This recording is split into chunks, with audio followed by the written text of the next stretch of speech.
নির্বাচনে কি হয়েছে, সকল নেতা কর্মী যারা আমার বিরুদ্ধে ভোট করেছেন তারাও আজকে জানাজায় উপস্থিত হয়েছেন।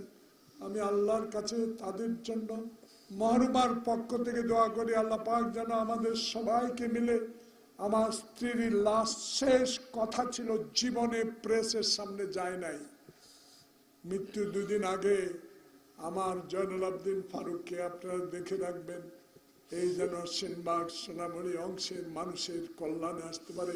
জনাব জেলা প্রশাসক মহোদয়, আমার সহযোদ্ধা ফখরুল ইসলাম, আপনাদের দুজনের কাছে আমার অনুরোধ থাকবে, আপনারা আমার স্ত্রীর এই শেষ আবদারটুকু দয়া করে একটু সহযোগিতা করবেন, যেন আমি তার শেষ কথাটা এই সেনবাগ সোনামুড়ি অংশের মানুষের জন্য আমি বিসর্জন দিতে পারি।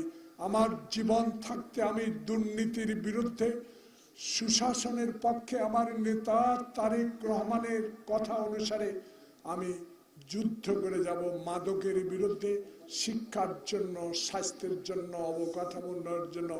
জনাব জেলা প্রশাসক মহোদয়, আপনি আমার এই জেলার সর্বময় প্রশাসনিক কর্মকর্তা, আমার স্ত্রীর শেষ কথাটুকু একটু আমার সেনবাগ সোনামুড়ি অংশের মানুষের কথা বিবেচনা করে আপনি একটু খেয়াল রাখবেন। বিকাশ পেমেন্টে 10,000 টাকার বেশি অফার, শপিং চলছে তো।